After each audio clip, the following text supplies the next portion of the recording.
Hey guys, it's Mike from That's Cool Vintage Collectibles. On this channel, we talk about all kinds of things that are to do with vintage collecting, and whether that's rock and roll and records and instruments, or sports memorabilia, pop culture, vintage, antiques, and more. And if you're into that type of thing, give the channel a like and subscribe. It's a brand new channel. This is week 5. We're just getting rolling, and there'll be all kinds of cool videos coming. So if you're into that, I'd appreciate the sub. Thank you very much. Today on the show, we're going to talk about back in 2010. I had the opportunity to meet the guitarist of Guns N' Roses, Slash, on not one but 2 occasions. Stay tuned.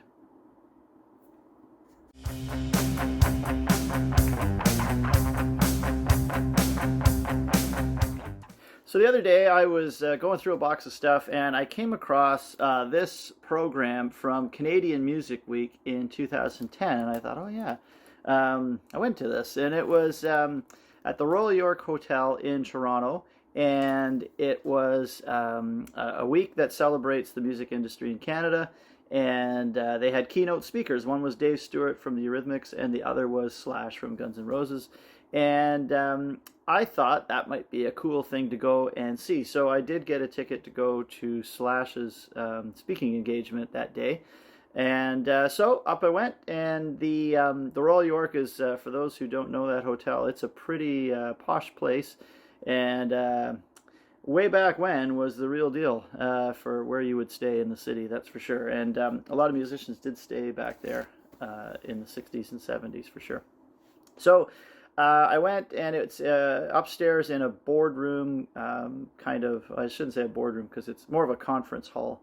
It's a big room, and it had chairs set up for the audience, and Slash was to come in, and I didn't really know what his speaking engagement was going to be about, but it ended up being more like an interview, and there were people basically just asking him questions about his career and various things that he did with the guitar and otherwise. So it was sort of a, I think his book had just come out at that point, and they were talking about things from the book as well. So he was sort of doing that as a bit of a hype tour for his book. And it was very interesting, and I thought, well, this might be a good opportunity to get something signed for my collection. And so I always had something with me in case. You never know. You just try to put yourself in the right place. And I actually fluked this completely. I was standing just at the elevator for the event to go upstairs, and sorry, no, I was upstairs. I was upstairs at the conference hall, standing by the elevator, and it was getting close to the time to go in. I was just sort of getting myself ready to go in and get going, and the elevator doors opened, and there was Slash, and he's dressed in the top hat, the aviators, the full leather jacket, the whole thing. I wasn't sure if he'd be in costume or not, and he sure was. And it was pretty. It was like seeing like a comic book character almost coming out of the elevator. It was very impressive, and I was not ready for anything, so I did not have my record ready or a pen or anything. So I just kind of just let it go, and I don't think that would have been an opportunity anyways. But I did get to kind of witness that, and that was kind of fun. But I thought that might have been it. I'm not sure I'm going to get him now, and. So I went in and watched the whole interview. It was very entertaining. It was pretty cool.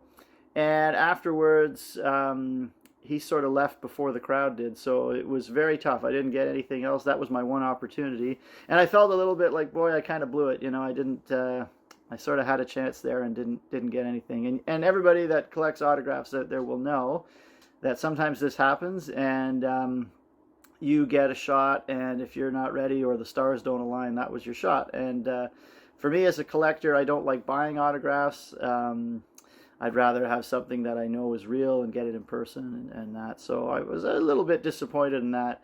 But it was a great experience, and a really cool thing to go watch a live interview taping like that, and to kind of be in a small room in that kind of setting. It was very fascinating just to watch all the behind the scenes and everything. So I did have a good time at Canadian Music Week. It was pretty fun, and lots of other things that you could go and do while you were there. It was pretty good. So that was in March of 2010, and I didn't see Dave Stewart at all. I didn't see that one. I think it was a different day. I didn't see him.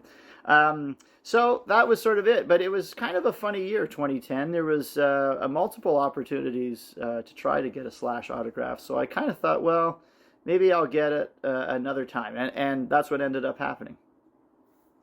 So, I was kind of wondering what the next move would be. I knew there's a couple opportunities coming up to try to get Slash to sign something, and he's a good signer. I had met him once before this, and autographs are a funny thing, Like I know some people, it's not their deal at all, and I kind of get that because I'm sort of on the fence sometimes with it. It can feel invasive, and I really make sure.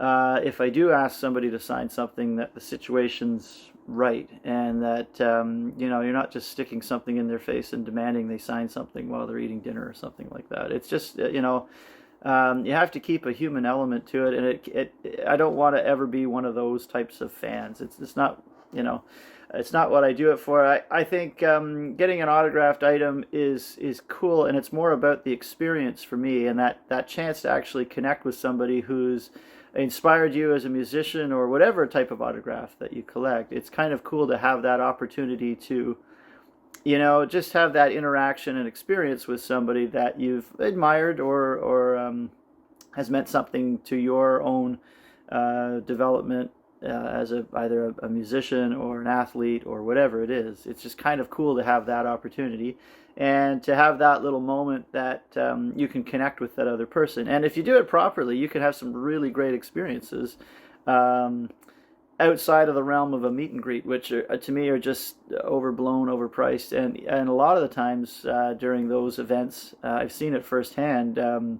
You're not guaranteed anything more than if you saw somebody on the street. It's pretty well 50-50 chance. So I try to do things a little differently if I'm getting somebody to sign something, and I know it's going in my collection, and I'm doing it for the right reasons. It's a difficult thing. It's a hard thing to kind of get your head around sometimes, but that's what I try to do. So there was 2 more opportunities that summer to try to get something from Slash, and one was actually probably a bit of a no-brainer for me. There was a thing called the Empire Rock Fest, which is about a 45 to 50-minute drive east of my house, and it's in a parking lot. It's a small town.